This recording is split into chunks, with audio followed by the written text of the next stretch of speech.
Bienvenue à toi dans La Voix de l'Ordinaire. C'est un podcast qui dure jamais plus de 45 minutes. Le but, donner la parole à des gens comme toi et moi qui ont des histoires uniques à partager pour qu'on puisse découvrir ensemble ce qu'ils ont à nous apprendre.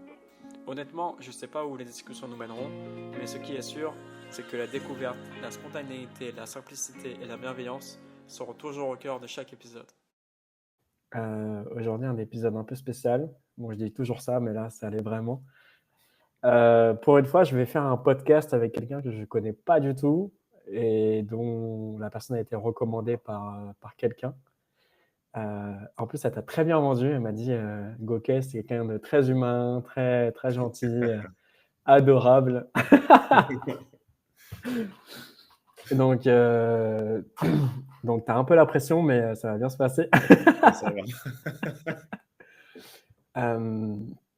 Avant toute chose, est-ce que tu veux être anonyme ou... Parce que j'ai dit ton prénom avant, mais je pourrais biper. Est-ce que tu veux qu'on dise ton prénom? Oui, enfin, j'ai pas de problème à ça. Ouais. Ok, très bien. Très bien. Donc, tu t'appelles Gokel et donc tu viens de la part de quelqu'un, mais cette personne t'a rien dit, c'est ça? Tu es totalement neutre sur le podcast. Totalement neutre. J'en ai écouté aucun avant, donc là, je suis, je vis le moment, tu vois. Voilà, surprise totale. Parfait, au top. Est-ce que tu peux déjà te présenter un petit peu dans les grandes lignes, juste pour te situer ton métier, qui tu es, quel âge tu as, etc. Alors, je m'appelle Gokel, prénom un peu particulier, d'origine berbère. Voilà. Donné par mon père, donc il m'a nommé par le prénom de son propre père. La signification de mon prénom, c'est noir, voilà, la couleur noire. Mon nom de famille, c'est Aourag, donc la signification de mon nom de famille, c'est jaune. Ça tue. Donc, j'ai mes proches qui s'amusaient à m'appeler Wiz Khalifa ou Black and Yellow, tu vois. Voilà. Donc, Ouais. ou l'abeille, voilà, ça aussi, c'est facile, tu vois. Le noir et le jaune. Effectivement. Voilà. J'ai 31 ans, marié, papa d'un petit garçon de 2 ans. Je suis commercial. Alors, je ne sais pas si je peux dire le nom de l'entreprise, mais chez Se Loger. Donc, c'est un site d'annonces immobilières, voilà, de petites annonces.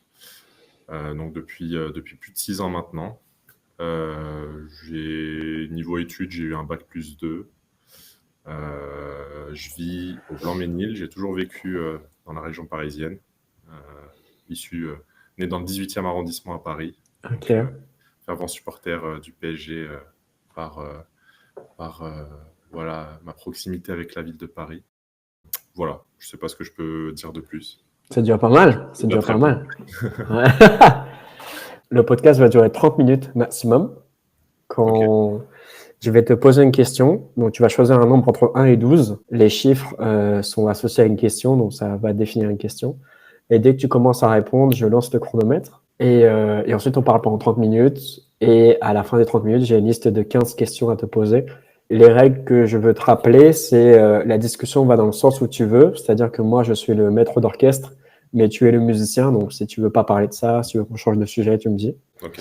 S'il y a des sujets que tu veux que j'efface ou que tu veux que je réduise ou quoi au montage, de toute façon, je te l'enverrai le podcast avant de le publier. Donc, tu pourras me dire s'il y a des choses qui te gênent. Et la règle la plus importante, c'est au bout des 30 minutes, peu importe où on en est dans la conversation, on s'arrête et on passe aux questions. Ok, ça risque d'être brutal alors. Ok, c'est bon. Ouais, c'est ça. Est-ce que tu as des questions? Non, bah écoute, comme je t'ai dit, je vais suivre le truc. Donc, C'est parti. Ok. Est-ce que tu peux me dire un chiffre entre 1 et 12? Je vais dire 9. Ah, je crois que tu es la première personne qui me répond 9. La question est, quelle est ta plus grande réalisation personnelle et professionnelle et qu'est-ce que cela représente pour toi? Je pense qu'on va découper la question en deux, d'abord le personnel et après le professionnel. Ouais, justement, là, je suis en train de...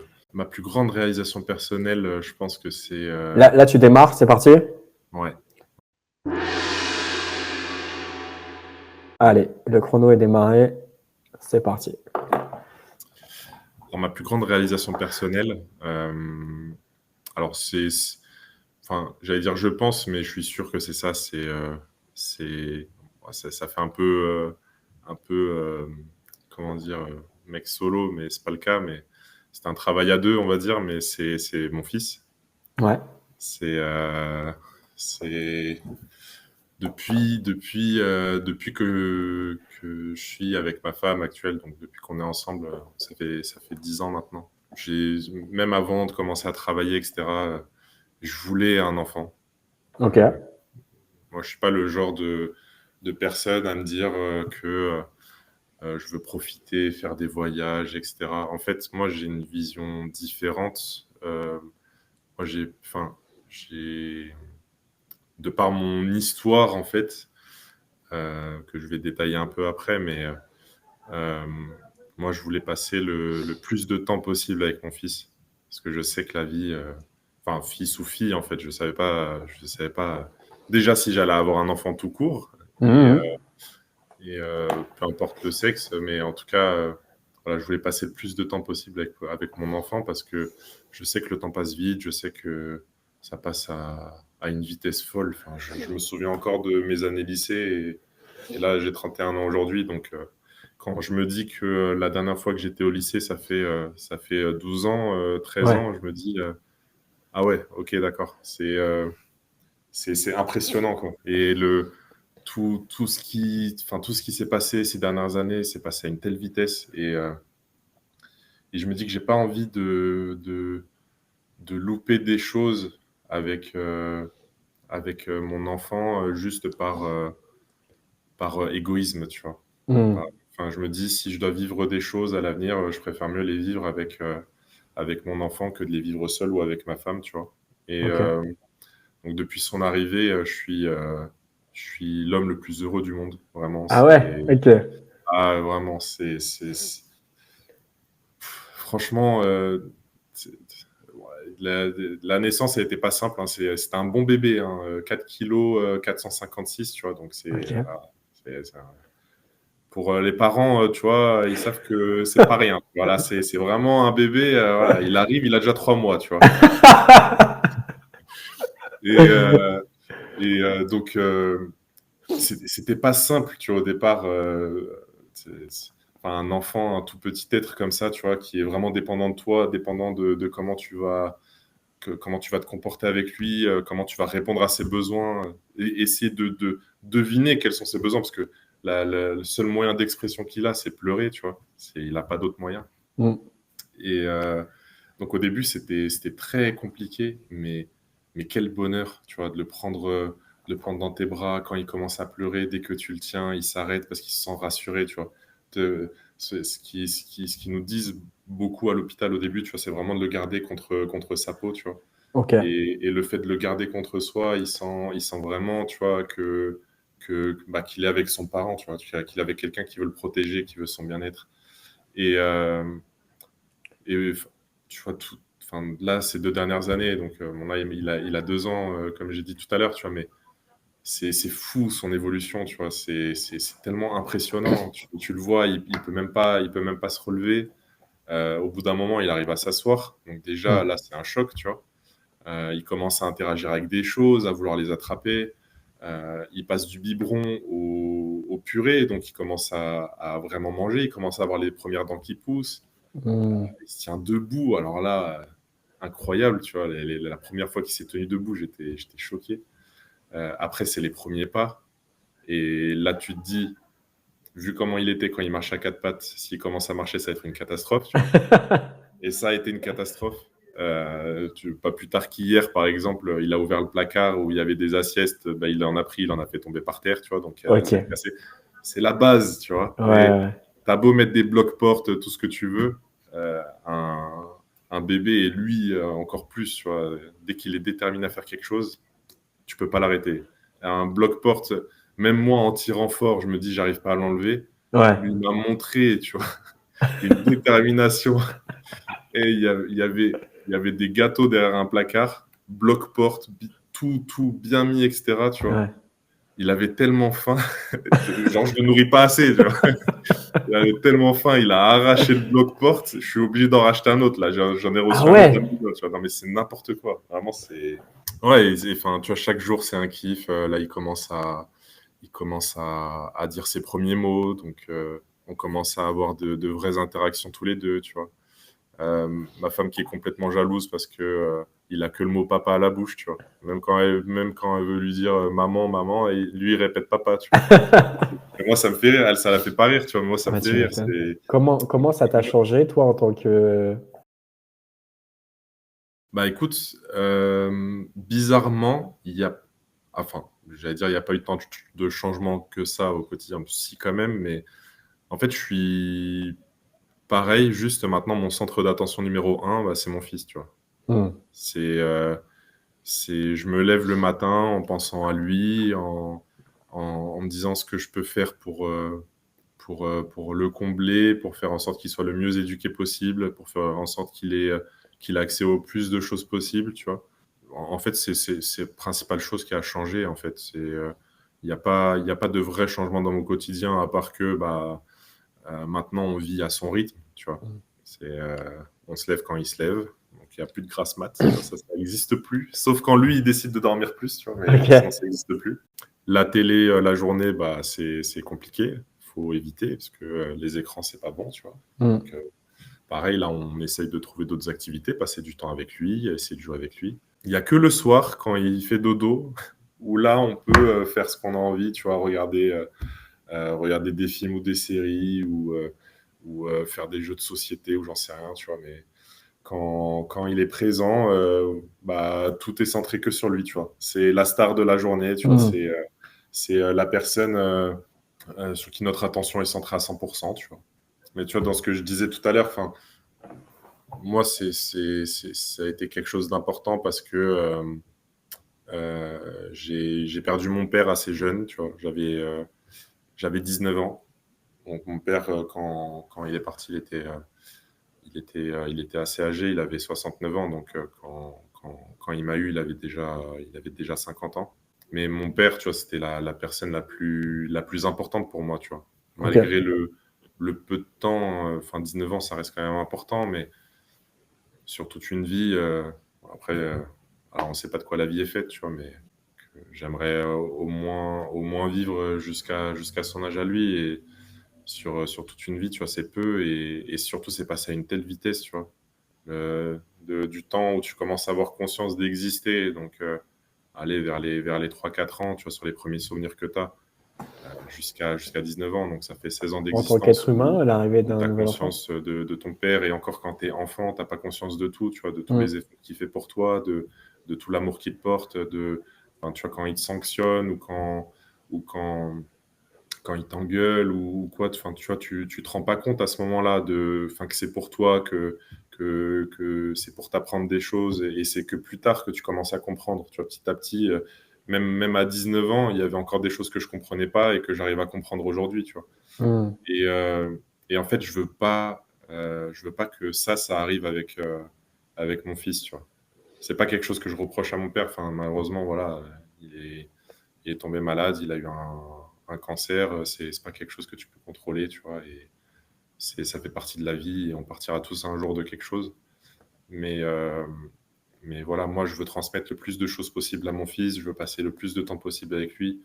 Euh, Tu vois, un exemple tout bête, enfin, mon père, comme il était assez malade, tu vois, on pouvait pas jouer au foot dans la rue ou quelque chose comme ça, tu vois, parce que il était rapidement fatigué. Je pouvais pas faire du vélo avec lui ou tu vois, enfin, toutes ces choses, toutes ces activités enfin même tu vois, il y avait un tel gap en termes de génération que il y avait des choses que je partageais pas forcément avec lui parce que je pouvais pas les comprendre ou quoi, tu vois. C'est pour ça que tu penses que tu voulais un enfant rapidement, enfin tôt. Ah oui, oui, oui, oui, oui, je pense que ça a beaucoup joué, hein. Enfin, voilà, la perte de mon père, ça m'a beaucoup affecté. Surtout que nous, tu vois, alors je suis musulman, donc dans notre religion, tu vois, enfin, la mort, c'est pas une fin, mais on demande à l'aîné, en tout cas quand il a l'âge, euh, au moment de la mort de son père, enfin, bon, des choses qui ont peut-être choqué, tu vois, mais Vas-y, vas-y. j'ai dû mettre mon père sous terre, tu vois. Ok. Et tu vois, quand on m'a dit de le faire, on m'a mis devant le fait accompli, tu vois. On était au niveau de sa tombe, donc le trou déjà creusé. Et, euh, et donc, j'ai dû le porter avec les autres aînés de la famille, le sortir de son cercueil, puisqu'on n'enterre pas avec le cercueil, on enterre direct à même la terre, tu vois. Et, euh, et donc, on demande à un gosse de 19 ans, tu vois, de faire ça, de porter son père qui Waouh. l'admire plus que tout et de le mettre sous terre directement, tu vois. Donc, c'était un moment très, très compliqué. C'est violent. Enfin, t'étais pas Ah bah, préparé, t'avais pas prévenu. pas du tout. J'étais, comme je t'ai dit, tu vois, j'arrive au moment, enfin, à ce moment-là, j'étais pas le mec le plus pieux, surtout, tu vois, un jeune qui, enfin, tu vois, j'ai fait pas mal de choses. Il y a ma religion, Ramadan, des prières, etc. Mais j'ai jamais été centré à 100% sur la religion, en tout cas pas à cet âge-là. Et donc, tout cet aspect de la mort, de comment ça se déroulait, j'en avais pas conscience à ce moment-là. Tu vois, Hmm. quand tu as cet âge-là, c'est pas. Enfin, tu penses pas à ça, tu vois. T'as d'autres choses en tête, des choses qui sont plus éphémères, tu vois, mais c'est. Enfin, tu te laisses aller à plein de choses qui t'occupent au quotidien, mais enfin, quand ce genre de choses arrive, tu vois, ça te ramène vite les pieds sur terre Hmm. et là, tu te retrouves face à une situation, tu vois, auquel tu n'aurais jamais pensé, tu vois. Moi, enfin, j'aurais jamais pensé Ah. avant que j'allais mettre mettre mon père sous terre, tu vois. Et ouais, c'était très dur. Ouais, Et ouais. c'est pour ça aussi que je veux passer le plus de temps possible avec mon fils, tu vois, parce que je veux que le jour où j'ai à partir, bah, qu'il ait la maturité suffisante et la Hmm. conscience suffisante de tout ça, tu vois. Ça t'a tellement marqué que ton fils a que 2 ans et tu penses déjà à si un jour tu pars et tout. Même toi, t'es hyper jeune pour penser à la mort, hein. Ah, c'est une pensée que j'ai un peu trop souvent, tu vois. Hmm. En fait, depuis ce moment-là, et même avant, quand j'étais petit, parce que j'avais conscience, tu vois, que mon père, voilà, il était assez malade déjà, il avait de l'asthme et tout, donc je savais que ça allait arriver à un moment ou à un autre, mais tu vois, tu veux jamais l'accepter. Hmm. Tu te dis, tes parents, ils sont immortels, tu vois. Ils Hmm. partiront pas tant que Ouais, tu es c'est là, tu vrai. vois. Ouais. C'est ça la pensée que tu as, en fait. Mais c'est pas le cas. Et en fait, on s'en rend pas compte. Moi, alors, j'ai toujours été respectueux de mon père et de ma mère qui est encore là, tu vois. Mais je sais que j'ai fait des erreurs avec lui. Je Hmm. sais qu'il y a des choses que j'aurais jamais dû lui dire. Et, et ces erreurs-là, je fais en sorte aujourd'hui de ne pas les reproduire avec ma mère, tu vois. Parce que j'en ai conscience aujourd'hui. Mais c'est que quand tu te retrouves face à cette situation, que là, tu prends conscience de tout ça et que là, tu te dis, faut pas que je procède de la même manière à l'avenir, tu vois. C'est un peu on réalise des choses quand on les a plus ou des. Ah, mais tu verras, quand tu pourras plus dormir, ça va te manquer de faire des grasses mat, etc. Mais c'est Et que de la parole, tu vois. Ouais, C'est ouais. que ça, en fait. En fait, même enfin, avant que j'ai mon fils, on n'arrêtait pas de me dire, tu verras, tu feras pas tes nuits, etc. Moi, je dis, ah, t'inquiète, t'inquiète. Ouais. Bon, c'est vrai que les premières nuits, c'était très dur, hein. Mais après, ça allait, tu vois, on a trouvé le cheat code, mais, euh, mais Tu veux oui, pas le partager? ah, je vais peut-être le partager, j'attends un petit peu. Et oui, donc, tu vois, c'est que des paroles et enfin, on est dans notre quotidien, donc tu fais pas Hmm. attention à tout ça. Tu te dis, ouais, c'est un donneur de leçons ou ouais, il pense que je le sais pas, mais on sait jamais en fait. Hmm. On sait jamais. On le sait que quand ça nous arrive. Et même là, aujourd'hui, je sais que je suis pas parfait avec ma mère, tu vois. Et je sais Hmm. que je suis encore en train de reprendre la confiance par rapport à ça et tout. Mais Hmm. enfin, pareil, enfin, tu vois, je vais avoir des pensées assez noires, mais je sais que ça va arriver un jour. Ce sera, enfin, soit moi un moment, soit elle peut-être. Et dans ma tête, je veux repousser ça aussi le plus possible. Je me dis, ça arrivera jamais. Ma mère, Hmm. enfin, là actuellement, pareil, tu vois, c'est tout pour moi. Et elle sera là tout le temps, tu vois. Hmm. Et, mais mais pareil, enfin, tu vois, ce genre de pensée, c'est en fait, on se cache, tu vois, derrière un mensonge. Tu vois. On ne veut pas accepter comment est la vie réellement et ce qui va arriver fatalement pour tout le monde, tu vois. Mais là, j'ai des pensées trop noires, là. Il faut qu'on change de sujet, là. En fait, je pense qu'il faut trouver l'équilibre entre, comme disait, je ne sais plus c'était quel philosophe, mais c'était un roi qui marchait à côté avec quelqu'un et souvent il lui disait Memento mori. Ça veut dire Ok. souviens-toi que tu es mortel. Et en Ah fait, bah, c'est ça. il faut toujours être. Je sais que la vie est courte, il faut en profiter, mais il ne faut pas aller dans la bascule de j'ai peur de tout et tout peut disparaître et j'arrête de profiter du moment. Exactement. Bah, Mais, enfin, moi, j'essaye d'avancer avec ça, tu vois, mais c'est pas simple. C'est pas simple. Après, voilà, enfin, je souhaite à personne de vivre ce que j'ai vécu. Je sais qu'il y en a qui ont vécu pire que moi, tu vois, il y a toujours pire. Surtout là, quand on entend ce qui se passe au quotidien à l'international, tu vois, ouais.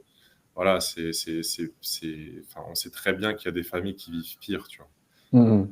Euh, Après, m- moi, je vis avec ma propre histoire, tu vois, et c'est pour ça que là, j'essaye je me projette beaucoup sur l'avenir. Bien sûr. Je suis énormément comme ça, tu vois. Et je pense là, ma priorité numéro un, tu vois, c'est que le bien-être de mon fils, tu vois. Bah, C'est bien que sûr. Mhm. le fait qu'il ait accès à tout, le fait. Parce que, enfin, pareil, tu vois, mes parents, ils n'ont pas été dans des grandes écoles. Mon père, il a travaillé dans des chantiers toute sa vie. Il a été dans le bâtiment. Il a fait partie de ces immigrés d'Algérie qu'on a ramenés pour reconstruire la France après la guerre, tu vois, Mhm. et pour construire d'autres choses aussi après. Et ma mère, elle est arrivée en France dans les années 90. Elle avait juste son l'équivalent du brevet là-bas, tu vois. Donc, Mhm. mon père savait pas lire, savait pas écrire. Ma mère savait lire, savait écrire. Ma mère, elle a fait femme de ménage, tu vois, pendant que mon père, il commençait à toucher sa retraite. Parce qu'il pouvait plus travailler tellement le bâtiment l'a usé. Il a été infecté par l'amiante, tu vois. Donc, Ouais. bref, nous, niveau moyen, etc., bah, ils ont fait ce qu'ils ont pu pour nous, tu vois. Ouais. On n'a pas été non plus dans des grandes écoles, mais ils nous ont appris la rigueur à l'école, ils nous ont appris le fait d'être respectueux de nos aînés, des professeurs, de faire nos devoirs, d'être ponctuels, enfin, d'éviter le maximum possible les problèmes, tu vois. Bah, en fait, Et ils t'ont moins apporté. Enfin, ils ont pas pu t'apporter énormément financièrement, mais ils t'ont apporté beaucoup de savoir-être et de savoir-vivre, quoi. exactement, et Mhm. c'est des choses, tu vois, qui me servent au quotidien et qui me servent dans mon travail aussi aujourd'hui. Euh, Aujourd'hui, dans mon travail, enfin, tu vois, si je suis quelqu'un que j'estime être assez apprécié, c'est parce que je respecte tout le monde, c'est parce que je m'adapte aux personnalités de chacun, je fais en sorte de parler avec tout le monde, m'intéresser à la vie de tout le monde, parce que ça m'intéresse vraiment, tu vois. Bien sûr. Et euh, dans mon entreprise, je fais partie du CSE, donc du comité social économique de l'entreprise, et euh, j'essaye d'aider aussi au mieux enfin, les personnes. J'essaye de porter leur voix au maximum auprès de la Mhm. direction. Si je peux les aider, tu vois, je le fais. Enfin, je suis comme ça, en fait. Et je suis comme ça parce que c'est mes parents qui l'ont appris, qui me l'ont appris, tu vois, qui m'ont euh, qui m'ont poussé à être comme ça. Et moi, aujourd'hui, je veux transmettre ça à mon fils, Ouais. mais je veux aussi lui transmettre de l'autre côté tous les moyens que j'ai pas eu quand j'étais petit, tu vois. Ouais. Ouais. Lui donner accès à des choses auxquelles moi, j'ai pas eu accès parce que pas de la faute de mes parents. Ils ont fait ce qu'ils ont pu, tu vois, mais parce qu'ils n'avaient pas forcément les moyens de m'apporter tout ça. Mhm. Moi, aujourd'hui, je suis dans une bonne situation et je veux profiter de ça pour en faire bénéficier mon fils, tu vois, qu'il puisse avoir accès à tout et que il y ait une vraie égalité sociale, tu vois. Mhm. En tout cas, je confirme, hein. Elle m'a bien répété, Goquet, c'est une crème.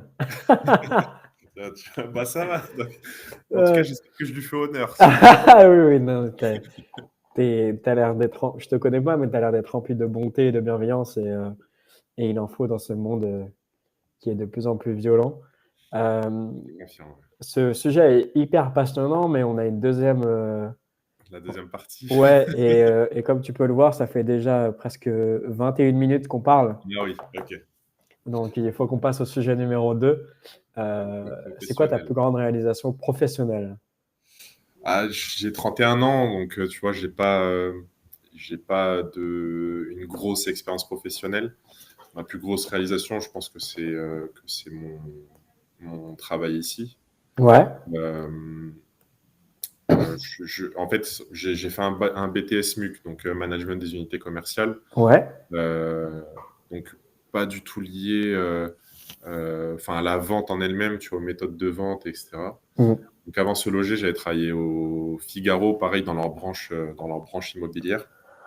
J'ai fait 1 an là-bas et j'ai voulu changer. Et je connaissais quelqu'un qui bossait justement ici. Et donc j'ai essayé de voir avec lui s'il y avait moyen au sein de ce loger. Donc, ça tombait bien, il recrutait quelqu'un. Donc, j'ai rejoint l'entreprise.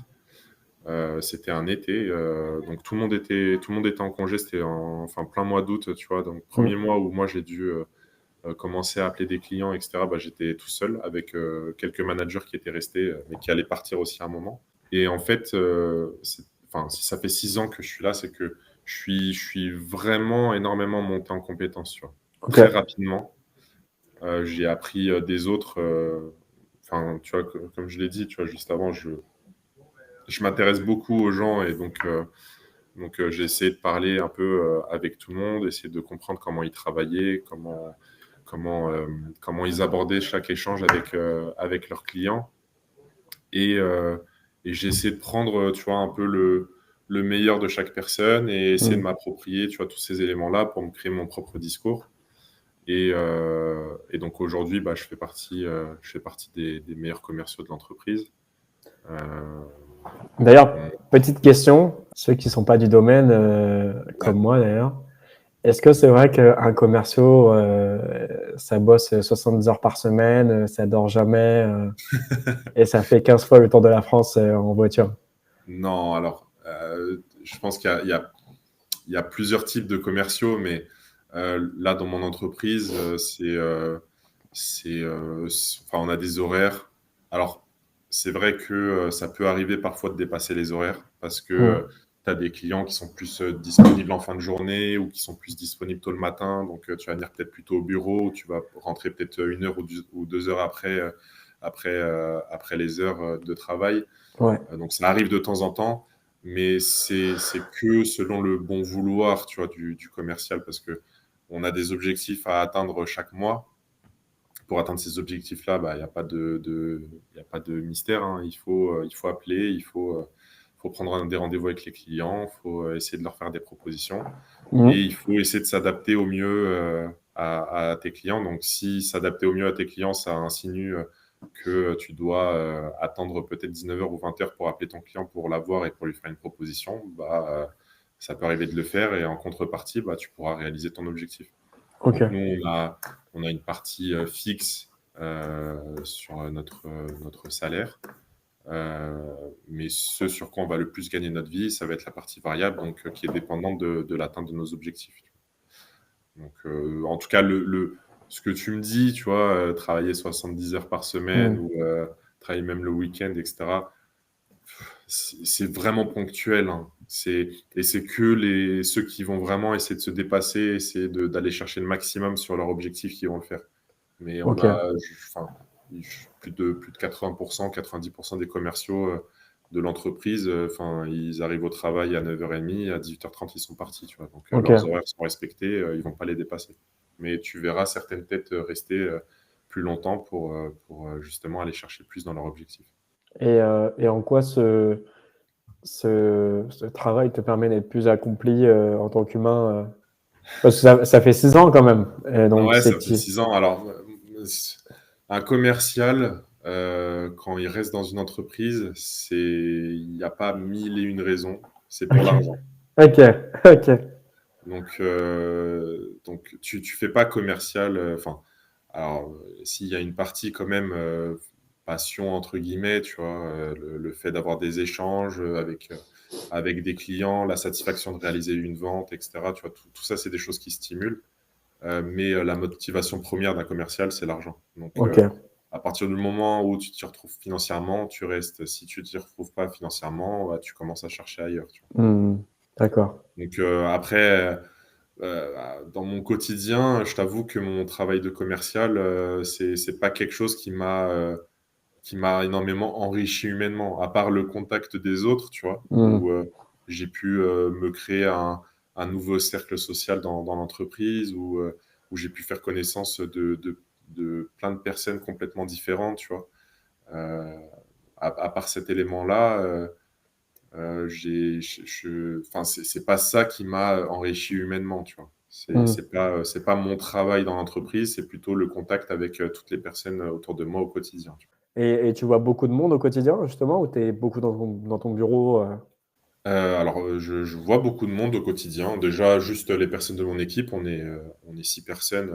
Voilà. Après, on est sur un open space, donc je vois beaucoup de personnes au quotidien. Je connais un peu tout le monde dans chaque service. Je commence toujours la journée par dire bonjour enfin, à quasiment toutes les personnes qui sont à mon étage. Euh, donc non, je suis pas isolé dans ma bulle. Après, on a pas mal de moments où on doit être focus, tu vois, sur les appels, sur les rendez-vous avec les clients, etc. Donc là, oui, là, je vois personne. Mais après, on a plein de temps de pause, plein de moments où on peut se voir. On a dans notre étage, on a une salle de pause de jeu, baby-foot, ping-pong, Nintendo Switch, tu vois. Donc, Ok. on a plein de moments où on peut se détendre un peu quand même. On fait pas que ça, hein. On passe au moins 95% de la journée à bosser, tu vois. Ouais. Mais les Ouais. 5% restants, au moins, on peut passer un petit moment détente, histoire de souffler un peu, tu vois, se détendre un peu, surtout, enfin, surtout notre taf, tu vois, il est pas du tout facile, tu vois. Ouais. C'est de l'acharnement, c'est de la ténacité. Nos clients, c'est les agences immobilières. Donc, tu vois, tu as en face de toi d'autres commerciaux. Un commercial qui veut vendre quelque chose à un autre commercial, tu vois, voilà, c'est pas simple du tout. Euh, mais voilà, c'est une relation professionnelle, donc ils ont de l'intérêt à avoir notre support. Tu vois, moi, je vends pas, tu vois, du Orange, du Bouygues ou du Canal. Tu vois, je vends pas quelque chose dont tu peux te passer qui va pas te rapporter de l'argent. Nous, ce qu'on vend, c'est des solutions qui vont leur permettre d'avoir des contacts et donc de gagner de l'argent, tu vois. Ok.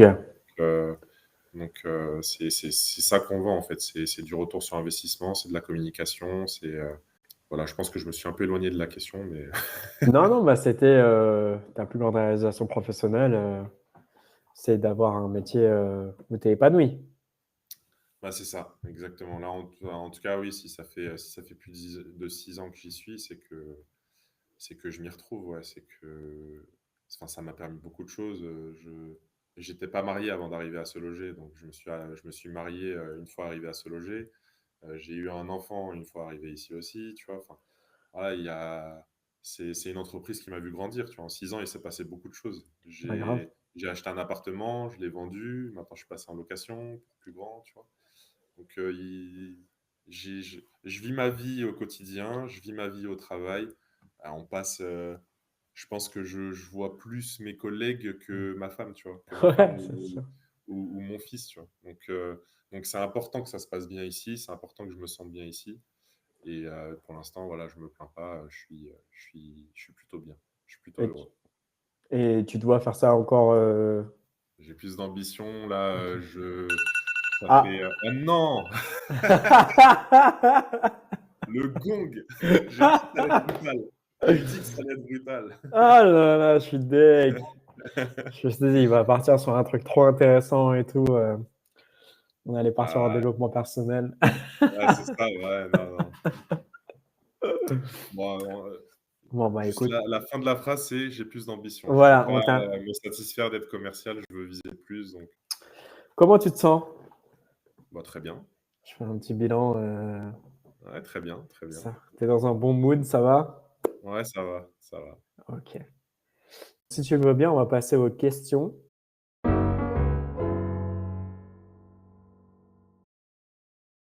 De quoi tu es le plus fier?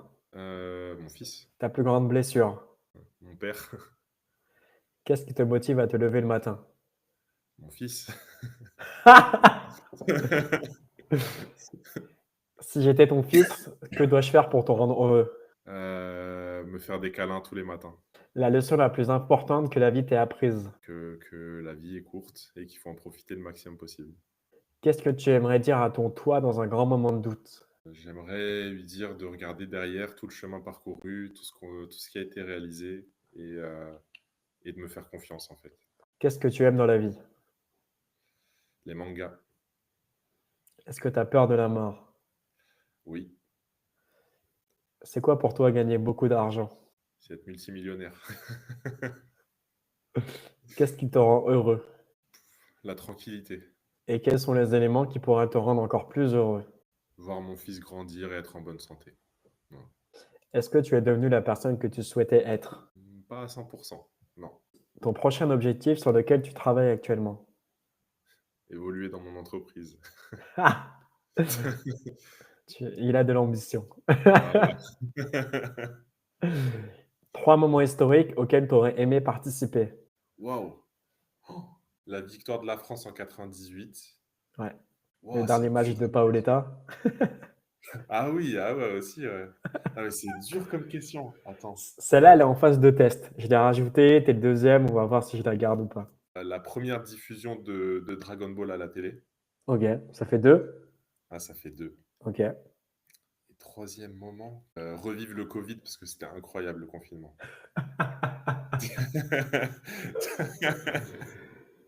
Si tu devais faire une table à manger avec des gens vivants ou morts, ce serait qui et pourquoi? Bah, mon père, que Ouais. je ramènerais pour faire un bon repas avec lui. Ah, Akira Toriyama. Ouais. Ouais, pour discuter de son manga incroyable. Ça peut être des vivants aussi, hein. Ah, ça peut être des vivants. Je suis en train de chercher des vivants, justement. Euh, Zidane, mon fils. Et dernière personne. Ouah, c'est dur. Pareil, c'est dur comme question. Jean-Marie Le Pen.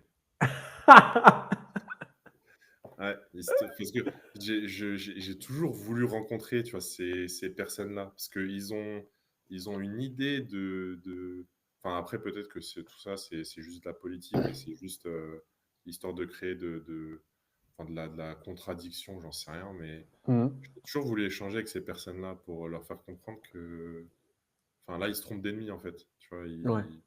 enfin, bref, donc voilà les personnes à qui je mangerai. Est-ce que tu aurais un livre ou un film à recommander?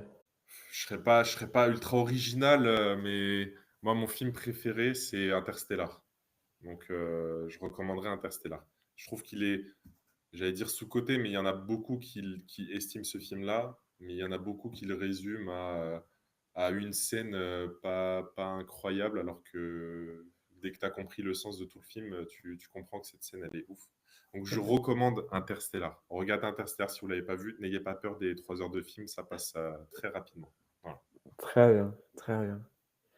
Bah écoute, on arrive à la fin de ce podcast. J'espère que tu as passé un bon moment. Ah, très bon moment. Ouais. Écoute, les demi-heures sont passées super vite. Ah, vraiment, j'ai pas vu le temps passer. Ah bah écoute, et merci de ton temps et j'espère que les auditeurs vont apprécier ton histoire. Je pense que tu as balayé plein d'aspects émotifs et d'expériences de vie, donc il y aura forcément des gens qui vont s'y retrouver. Et voilà, c'était super cool et pour les auditeurs, je vous dis à la prochaine et prenez soin de vous. Ciao!